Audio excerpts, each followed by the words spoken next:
Welcome to It Pays to Fear God. My name is Ewaenruwa Nomaren, and I'm going to discuss the topic God and Sexism. One thing that I've seen apparent in my Bible study over the years is actually that there's some kind of bias in a sense that God has between the sexes, that is, man and woman.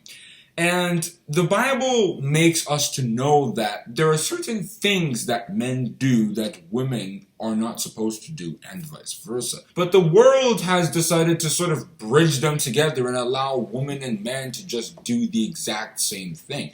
And the problem with this is not that, that is bad. It's that Christians now have decided to take that completely worldly and secular view and now sort of try to match it and see what places in the Bible would kind of fit with that. But it's still the worldly view. Even if there's still biblical evidences, it's still a worldly based view.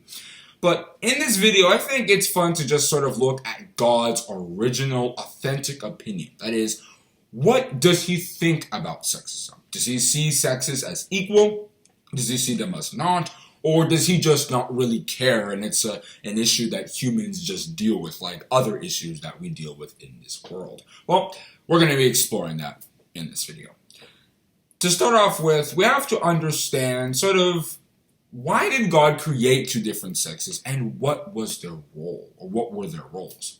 If you look at Genesis chapter 1 verse 26, that was where God, talking to Jesus Christ, had spoken about creating man in his own image, meaning that we would look like him and in a sense we would behave like him. And I talked about this in a video that I made previously, Facts About God. And he created man, if you look at Genesis chapter 2 verse 7 specifically, where he said that man became a living soul. And in verse 15, he gave Adam the job of sort of keeping the garden, protecting it, making sure that it was clean, the animals were respected, and all those kinds of stuff. Essentially, he was to dress and keep the Garden of Eden, as that Genesis chapter 2 verse 15 reads. And he did that for an unknown amount of time. But then God suddenly told himself, Adam's been alone for quite a bit, and I just don't think that he should be doing this by himself. So then, if you look at Genesis chapter 2 from verses 21 to 24, it describes the process through which Eve was created. Adam slept, then he took a rib and made the woman out of it, and then Adam said, "This is bones of my bones and flesh of my flesh," and so on. So Eve was supposed to be a helpmeet. She was supposed to assist Adam in sort of doing that job of taking care of the animals and just generally living their lives. There was no economy back then, obviously, or anything like that. So they were just supposed to live their lives, tend for the animals, and just enjoy themselves. And that was how it was supposed to go. In fact, the Bible makes the role, in a sense, between women and men so distinct that really women are not supposed to wear the clothes of men, and men are not supposed to wear the clothes of women. If we read Deuteronomy chapter 22, verse 5. That wouldn't happen if the women and men didn't have separate and distinct roles which each were supposed to play. And speaking of those roles, let's actually see, what were women and men really supposed to be doing in the Bible? Well, if we look at 1 Timothy chapter 2 verse 15 and 1 Timothy chapter 5 verse 14, those two places help us to understand the fact that women were sort of in charge of childbearing and generally weaning and raising them to, of course, the laws and instructions of their husbands. If we read 1 Timothy chapter 5 verse 14, St. Paul told us, "I will therefore that younger women marry, bear children, guide the house, give none occasion to the adversary to speak reproachfully." And in that 1 Timothy chapter 2 verse 15, he also told us that women can be saved by childbearing in holiness, sobriety, etc. Because that's what St. Paul meant by this.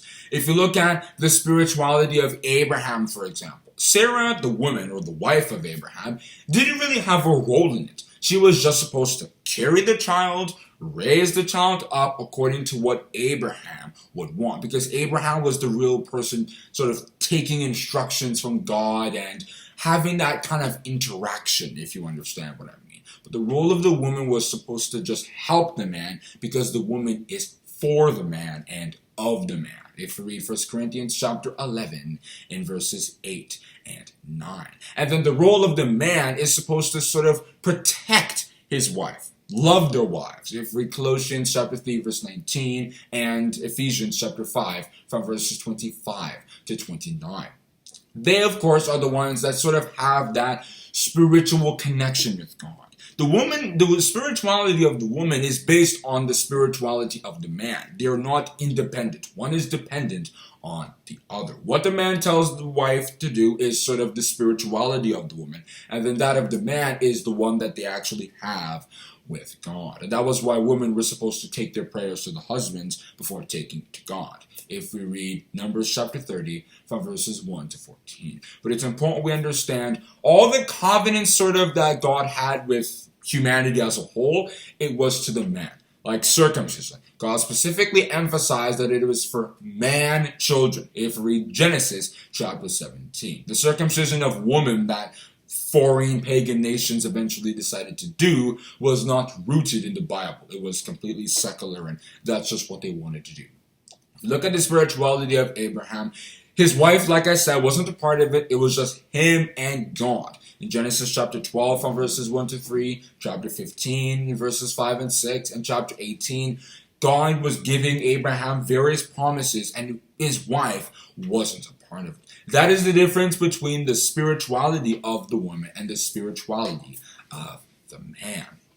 However, I would like to have you know, though, that this doesn't mean that God doesn't respect women in the sense of, because women sort of have to submit to man, they're kind of lower and everything like that. No, because God had been very serious about the way widows, a group of women, were treated. If we read Zechariah chapter 7 verse 10, he said, "And oppress not the widow, nor the fatherless, the stranger, nor the poor, and let none of you imagine evil against his brother in your heart." That's what Zechariah chapter 7 verse 10 says. And of course, if we look at Malachi chapter 3 verse 5, it makes us to know that God would punish people who maltreated such ones. And in Exodus chapter 22 from verses 22 to 24, it qualified the punishment with death.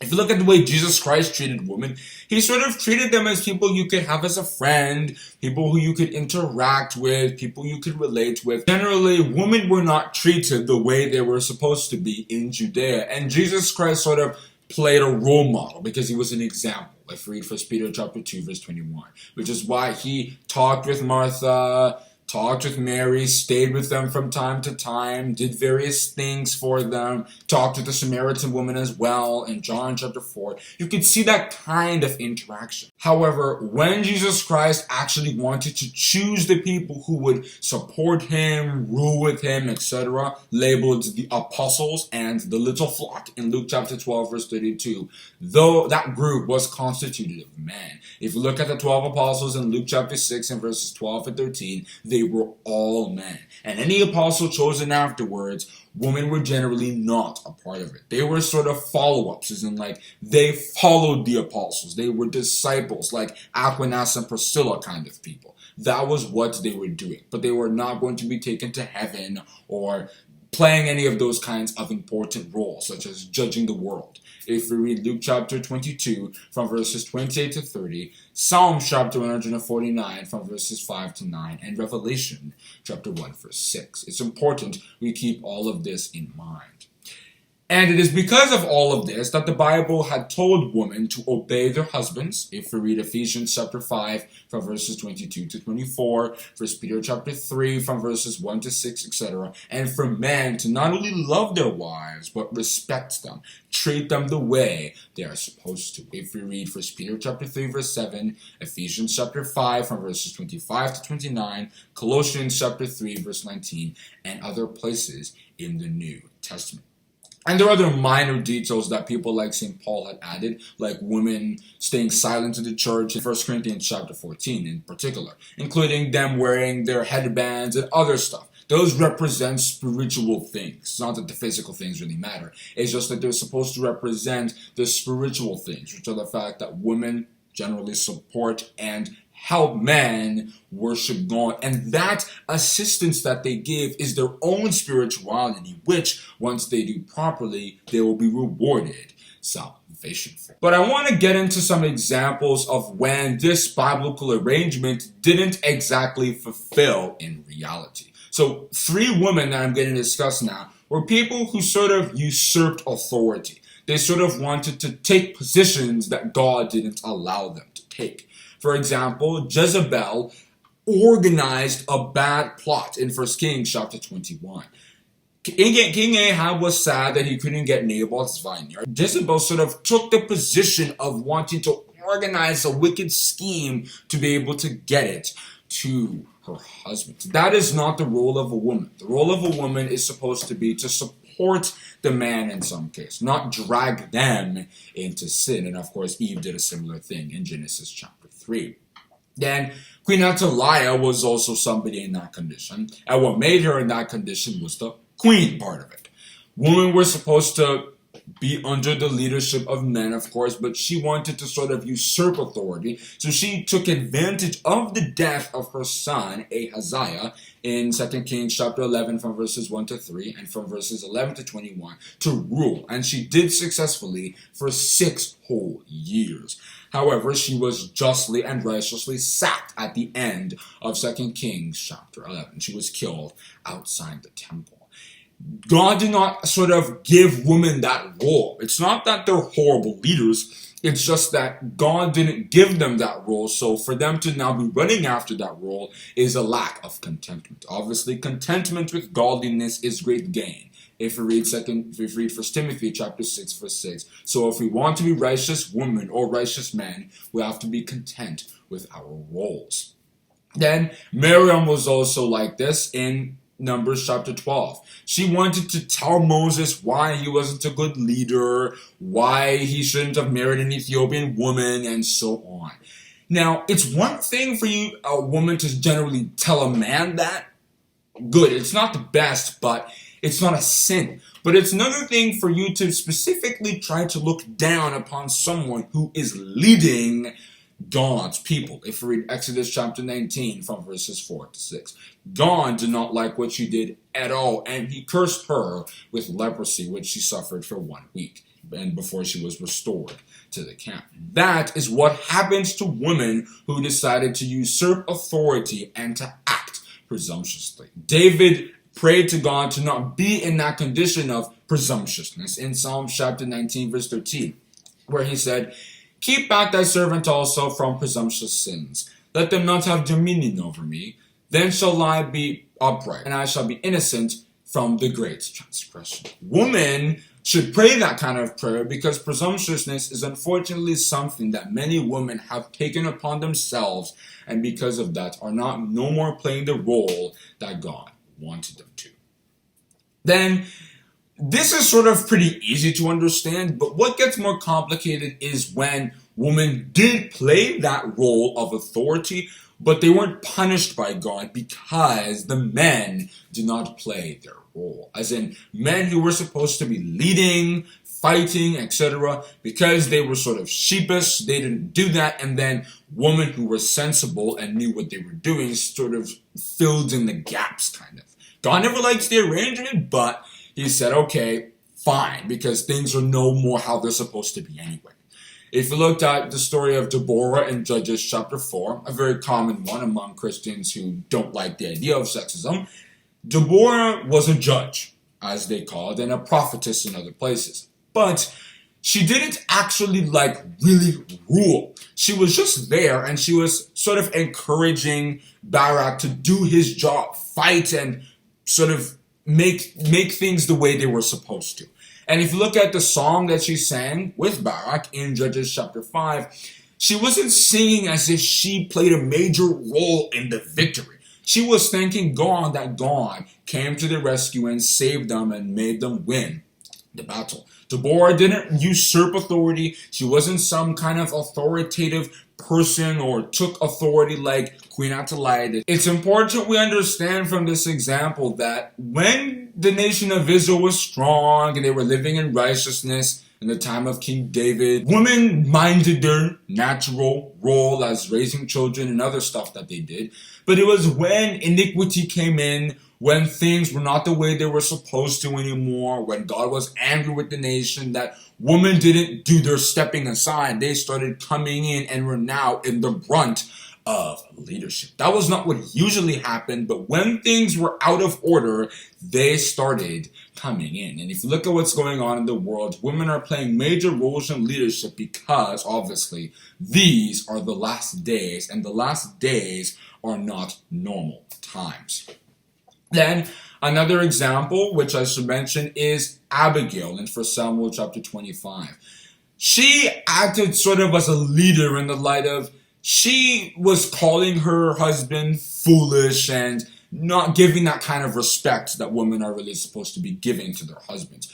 And what makes it complicated is really the statements that she made to David, because she saved David from committing a kind of sin, revenge, in that 1 Samuel chapter 25, to take on Nabal. She saved David from doing that, but not because of Nabal's sake. It was because she was generally sensible. But she was not somebody who was trying to take authority. She was humble. She lived her life, but when David wanted to do something bad, she now had to come in, tell David, look, my husband's foolish, I know that, but you just have to calm down and not take this revenge because the end will not be good.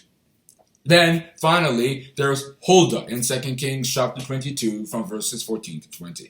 This is just about the most complicated one because she was not only labeled a prophetess in that place or account, but she also sort of gave a kind of prophecy, which would make women think, oh, okay, now we can be prophets, we can be pastors, we can do anything that we want because there was that example. Well, we must understand, this is not only the minority, as in like you didn't find 15 prophetesses in the Bible, but you also find that that was not in King David's time. 2 Kings chapter 22 was nearing the end of Israel's time. So that was when, no matter what people like King Josiah, King Hezekiah really tried to do, iniquity was still prevalent. The Asherah pole was still there. It was still present. People were still worshiping Baal and the other gods. It was just that now, because things couldn't really get back into order anymore because of the way things were going, women started playing a larger role than they were supposed to. It's just like the story of Deborah. During the time of King David, it was Nathan the prophet that was really the one doing all the prophesying and so on, like in 2 Samuel chapters 11 and 12. And the others had their own things. But it was because that time was sort of sinful and the priests and so on weren't playing their roles anymore that Hilkiah in particular and his others decided to come to Huldah for advice. They didn't have any more advice anymore, so they just had to go to someone else who did. It's important that we understand these examples of women sort of taking authority are not because that's how it's supposed to be. It's because things generally weren't the way they were supposed to, and because of that, sensible women took over. It's not an arrangement God likes, but he's not going to curse such women. It's just generally a natural process. I hope we now understand generally what God's opinion is on sexism. I must tell you that the reason why equality is such a hot topic in this world is not because the Bible said specifically that the world was going to change and because of that, equality now has to come in. It's a secular issue.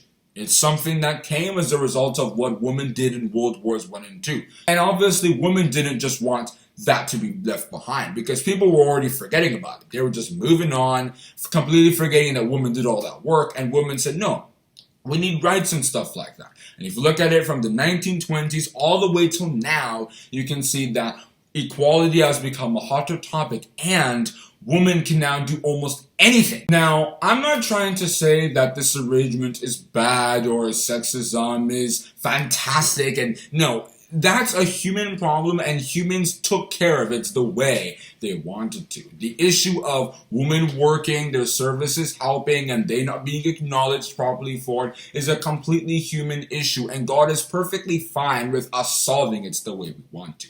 But it is when we decide to also go to the spiritual house, as in like the way churches work, the way families work, and also want to impose those secular laws on them that God now minds that and sees a problem with it. We now have to follow his principles when we turn to spirituality. And then when we go to the secular world, when we're working, when we're marketing, etc., then we can live the way the world wants us to. But when it comes to God's matters, women have to play their role and men have to do their thing.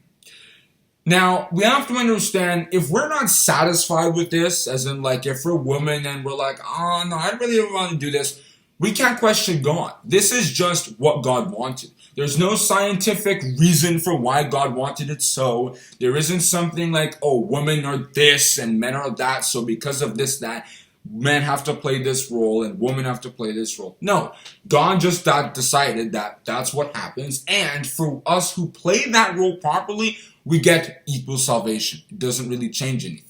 So as Nebuchadnezzar said in Daniel chapter 4 and verses 34 and 35, we can't be looking at what God is doing and be asking him, what are you doing? What's the reason for that? No, we just have to accept it. And the question we should be asking instead is, how can I play this role properly so that I can have salvation? I feel like when we ask ourselves that question, then everything will go well. And that's where I'm going to stop on discussing the entertaining but controversial subject, God and sexism. To conclude this episode, let's hear a tune that some of us might enjoy.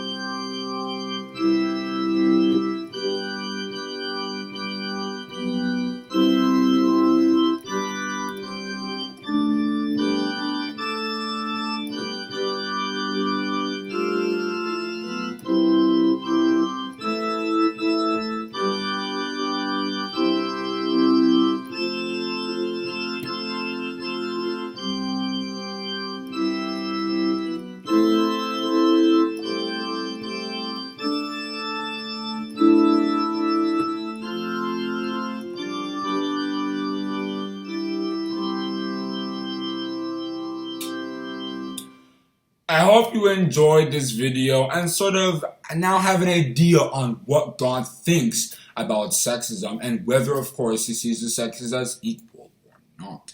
The whole reason why this video and discussion is even important is because St. Paul told us in 1 Corinthians chapter 14 verse 40 that we are supposed to do everything in decency and in order. When we believe that God has a bias between the sexes and we play our roles, then things are being done decently and in order, and God will be pleased with us. Thank you for listening.